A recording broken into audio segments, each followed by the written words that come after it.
बहुत सारा रिसर्च किया इसके नाम रखने के पीछे का। 2-3 महीने तक जो है बातचीत चल रही थी कैसे नाम रखा जाए तो फॉलोअप को हम लोग कोशिश कर रहे हैं जो हमारा नाम है उसके अनुरूप काम करें। से आप फॉलोअप को अलग कैसे मानते हैं? देखिए, अलग दर्शक बनाता है आपको। फॉलोअप की शुरुआत कैसे हुई, क्योंकि हर कंपनी की एक जर्नी होती है, एक स्टोरी होती है, तो फॉलोअप की शुरुआत कैसी रही थी, कैसे हुई? हम लोग सबसे पहले तो मेरा नाम संजय रंजन है और मैं जर्नलिस्ट हूँ। और चूँकि आपका सवाल ही हमारे पेशे से जुड़ा हुआ है, मैं और मेरे सहयोगी जो साथी हैं सनी सारस करके उनका नाम है। और डिजिटल मीडिया वैसे लोगों के लिए आज के डेट में चूँकि हर कोई के हाथ में मोबाइल है और एक ऑप्शन है कि वो अपनी बातों को रख सकता है, तो पत्रकारों के लिए सबसे जो एक बेहतर, अगर आज की डेट में अगर कोई ऑप्शन दिख रहा था हम लोगों को 6 साल पहले और अब भी है, आने वाला वक्त तो और इसका अच्छा होने वाला है, तो वो डिजिटल प्लेटफॉर्म था जिसको न्यू मीडिया का हिस्सा बोलते हैं हम लोग। हम लोगों ने सोचा कि क्यों नहीं, देखिए हो क्या रहा था कि बड़े ऑर्गेनाइजेशंस में जब आप कुछ करते हैं, स्टोरी करते हैं, बहुत सारे अलग अलग तरीके का जो है दबाव होता है, मार्केट का, सिस्टम का, तो एक ओपन स्पेस चाहिए होता है। हम लोग उस वक्त और यंग हुआ करते थे, हम लोगों को लग रहा था कि कुछ अच्छा करना है, नया करना है, तो डिजिटल एक हम लोगों को स्पेस दिया और यही वजह है कि हम लोगों ने शुरू किया thefollowup.in करके हमारा वेबसाइट है। और फिर डिजिटल के जितने भी सारे प्लेटफॉर्म हैं, चाहे वो FB हो, यूट्यूब हो, ट्विटर हो, इंस्टा हो, इन सारे जगहों पे जो है हम लोगों ने अपने चैनल्स के जरिए यह प्रयास किया कि झारखंड की जो आवाज़ है, जो समस्याएं हैं, खास करके जो ह्यूमन एंगल की जो स्टोरी है, और इसलिए हम लोगों ने नाम द फॉलोअप रखा, क्योंकि फॉलोअप एक ऐसा वर्ड है क्योंकि मीडिया में इस टर्म को जो है कोई भी जो एक जर्नलिस्ट है, कोर जर्नलिस्ट हो या फिर डेस्क पे काम कर रहा हो या फिर प्रोडक्शन का हिस्सा हो, सारे लोग दिन भर में 20 बार जरूर फॉलोअप शब्द का जो है इस्तेमाल करते होंगे। तो हम लोगों ने बहुत सारा रिसर्च किया इसके नाम रखने के पीछे का।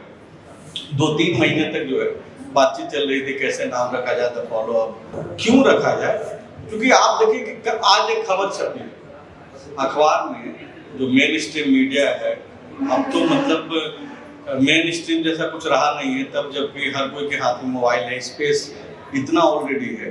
अब 16 पेज कोई लिमिटेशन नहीं है, बाउंड्री नहीं है कि आप 16 पेज के अखबार में बातों को रखना है। वेबसाइट में ओपन स्पेस है, आपकी बातों का कोई लिमिटेशन नहीं है, आप कितना अच्छे से रख सकते हैं, नहीं रख सकते हैं। तो हम लोगों ने द फॉलोअप इसलिए नाम रखा क्योंकि आपका यह सवाल था कि स्टोरी का फॉलोअप नहीं हो पा रहा था।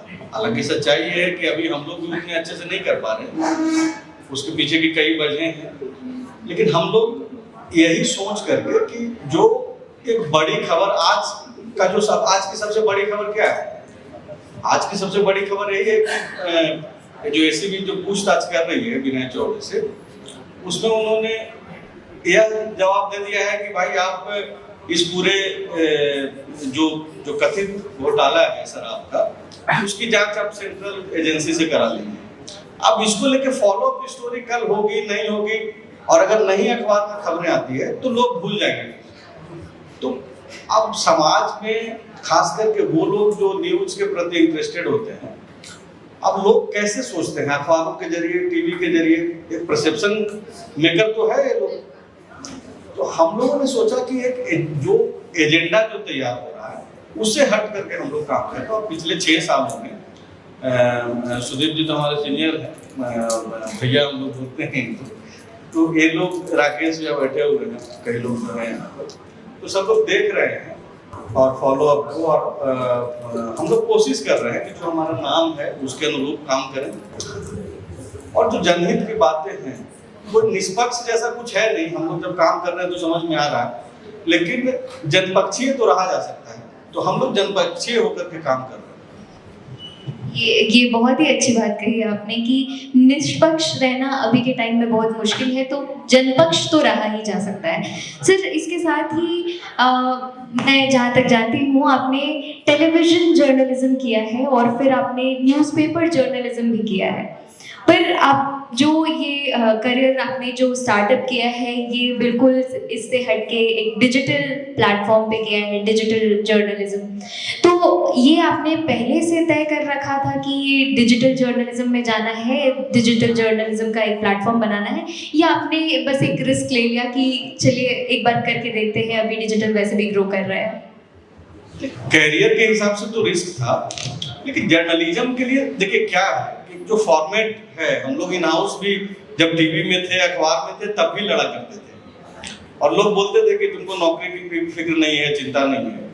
उसके पीछे की वजह थी कि हम लोग खबरों को लेकर के आज भी लड़ाई होती है ना। हम लोगों का जो अपना दफ्तर है, वहां भी ऐसा नहीं है कि मैं अगर कुछ बोल रहा हूं तो वही जाएगी खबर, उस पर चर्चा होती है। हो सकता है कोई नया लड़का जो फ्रेशर है अभी और वो आया एक नया आइडिया बता रहा है, तो उसको एक्सेप्ट किया जाता है।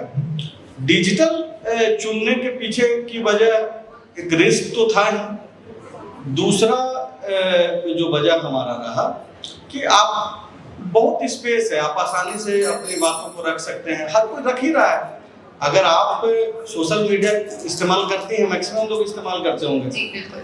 तो अगर आप लाइक भी कर रही हैं, अगर कुछ लिख नहीं रही हैं, तो वो भी कहीं ना कहीं आप जो सोचती हैं उसको पर्सपेक्टिव होता है, बिल्कुल आप उसको सामने रख रही हैं लोगों के सामने। कैसे भी करके तो आप तो हिस्सा बन ही रही है ना। तो आप ये देखिए कि बहुत ज्यादा कोई फॉर्मेट नहीं है और जर्नलिज्म का कोई फॉर्मेट नहीं है। अगर इस वक्त जो सबसे बड़ी खबर अगर मेरे हाथ लग जाए तो कोई जरूरी नहीं है कि मैं बहुत प्रॉपर वे में आकर के जो है स्क्रीन पे कुछ बोलूं। अभी अगर कुछ होता है, सरकार से जुड़ी हुई बड़ी खबरें निकल करके आती है, प्रशासन, मान लीजिए अभी देखिए डीजीपी को लेकर के विवाद चल रहा है, केंद्र और स्टेट में जो है आपस में लड़ाई हो रही है। अगर इस वक्त खबर ये आ जाए कि डीजीपी बदले गए, फलाने जो है उनको डीजीपी की जिम्मेदारी मिल गई है, तो ये खबर बताने के लिए कोई जरूरी नहीं है कि हम कैसे बोल रहे हैं। खबर लोगों को चाहिए। डिजिटल एक माध्यम है और मजबूत माध्यम है, इसके साथ कई तरीके के सवाल हैं अभी, और वो सवाल क्रेडिबिलिटी का है। क्योंकि हम जैसे जो पेशेवर लोग हैं, जो पत्रकारिता से जुड़े हुए हैं, वो तो ध्यान रखते हैं, लेकिन जो नए लोग हैं जिनके लिए पेशा नहीं है जर्नलिज्म, वो इस स्पेस का इस्तेमाल तो कर रहे हैं। हर कोई रील्स बना रहा है, पूरा भारत रील्स ही बना रहा है एक तरीके से।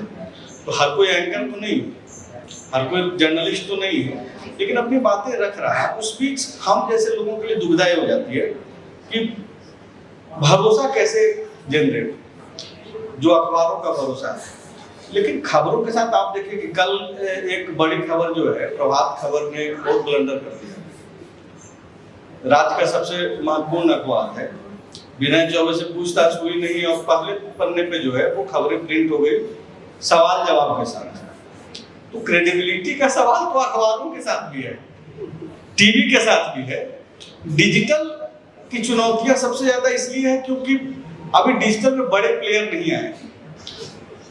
बड़े चेहरे अगर डिजिटल में आ जाएंगे, जो कि आ रहे हैं, आप देखिए, आप अखबार हो, टीवी हो, आपके घर में अगर टीवी स्क्रीन ऑन है, तब भी आप मोबाइल हर 2 मिनट पे आप रोटेट करते हैं, चेक करते हैं क्या चल रहा है, नहीं चल रहा है।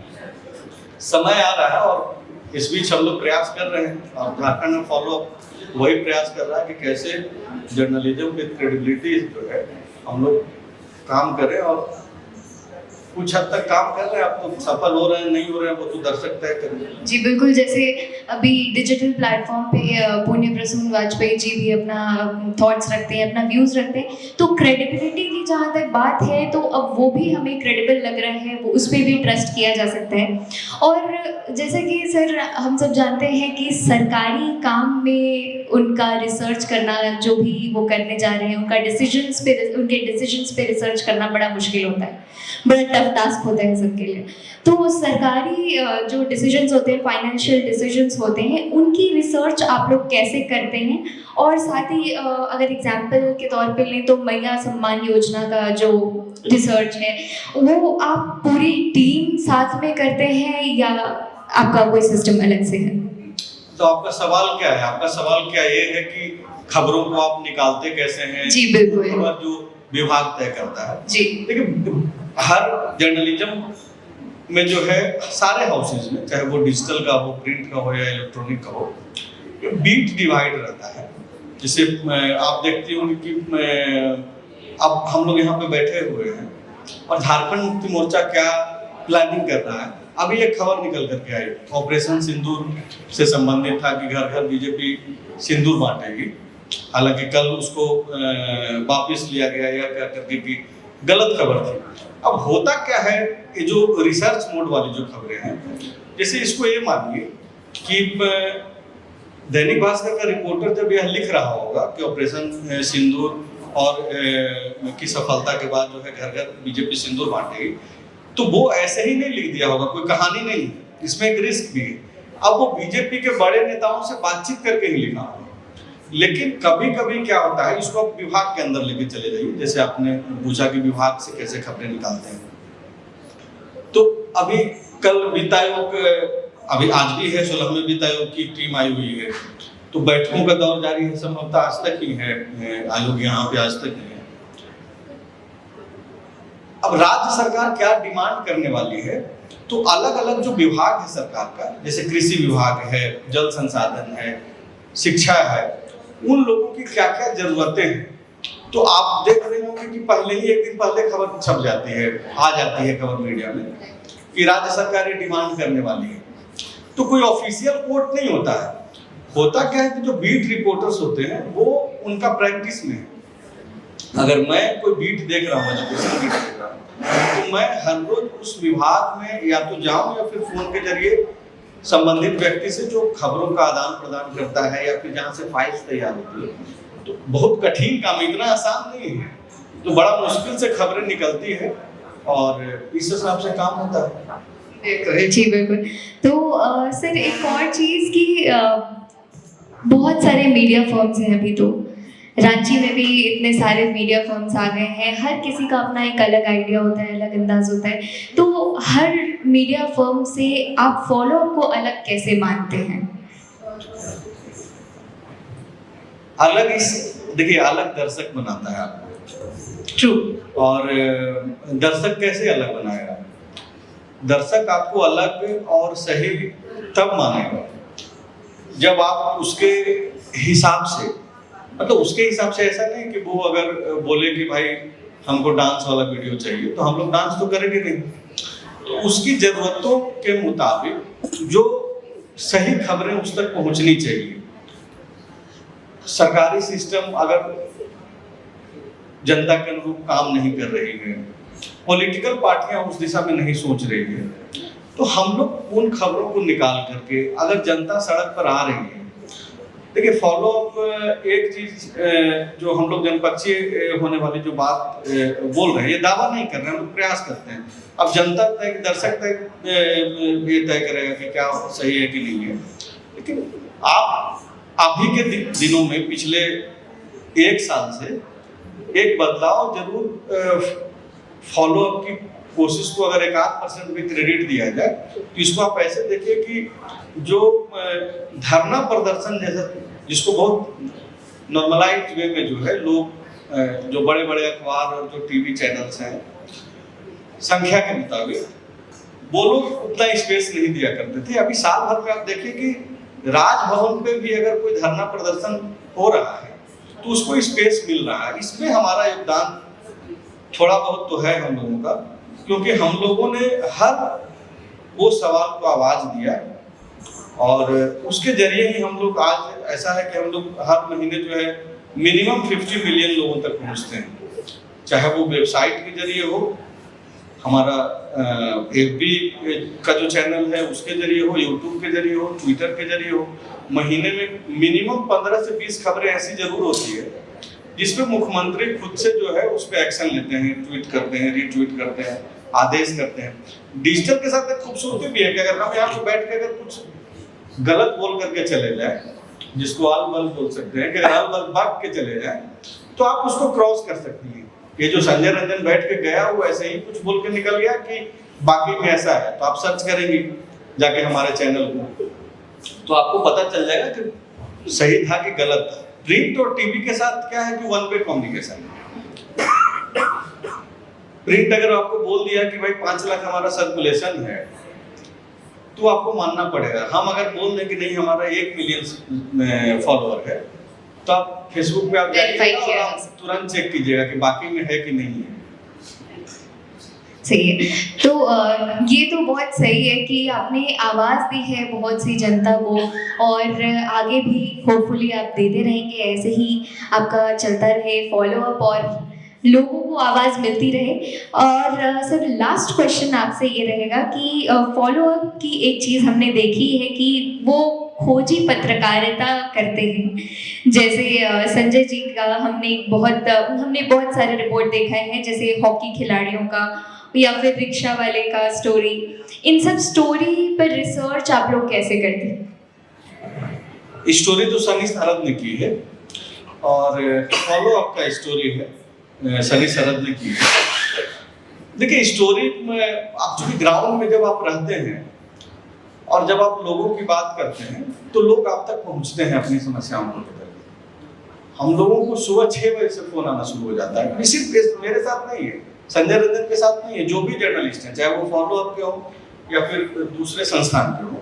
यहाँ पे देखिए न्यूज़ 11 के भी सीनियर जर्नलिस्ट बैठे हुए हैं। तो ये सारे लोग खास करके वो जो जनता से खुद को कनेक्ट रखते हैं, तो उनकी जो जरूरतें हैं उस हिसाब से हम लोगों तक मामला पहुंचता है। हमको ये दिक्कत है, मेरा ये नहीं हो पा रहा है, हम लोग काम करते हैं उन तक जाते। तो बेसिक मोटिव ये रहता है कि उनका जो इश्यूज है वो ऊपर तक जाए, वो वैसे लोगों तक जाए जो जिम्मेदार हैं, जो उनको मदद कर सके। मीडिया के पास वो अधिकार नहीं है ना कि वो आपको डायरेक्ट मदद कर सके। हम लोग क्या, हम लोग एक टूल है हमारा। जब आप लोगो देखेंगे तो लोगो रखने के पीछे भी जो है 1-1.5 महीना तक हम लोग बातचीत करते रहे। कई साथी जो हमारे दिल्ली में है, मुंबई में है, जो जर्नलिस्ट ही हैं अलग अलग ऑर्गेनाइजेशन में, लेकिन जब हम लोग यहाँ शुरू कर रहे थे तो क्यों रखें इस लोगों को, तो बहुत तरीके की जो है इसमें लोगो नहीं है, लेकिन लोगो जब आप देखेंगे फॉलोअर पर तो उसमें आप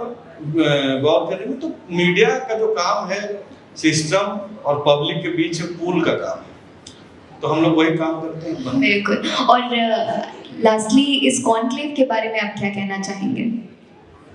कॉन्क्लेव एक तो एक ऐसा मंच होता है कॉन्क्लेव जहाँ पे आप अपनी बातों को रख सकते हैं, आपसे संबंधित जो दूसरे लोग अपनी बात रख रहे हैं उनको आप सुन सकते हैं, समझ सकते हैं। बहुत कुछ सीखने समझने को मिलता है। अभी हाल में हम लोगों ने भी पिछले साल अक्टूबर में कॉन्क्लेव कराया था फॉलोअप का, तो ये जरूरी है इस तरीके का प्रयास जो है। और आज का भी प्रयास काफ़ी सराहनीय है।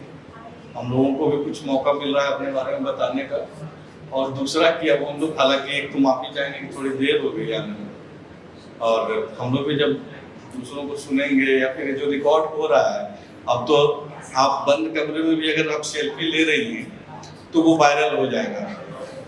अकेले हैं आप कमरे में तब भी वो वायरल हो जाएगा, तो वीडियो रिकॉर्ड हो रहा है, तो हम लोग देखेंगे आगे चल के। जी बिल्कुल, thank you so much sir यहाँ आने के लिए, अपना टाइम हमें देने के लिए, और बहुत अच्छा लगा आपसे बात करके।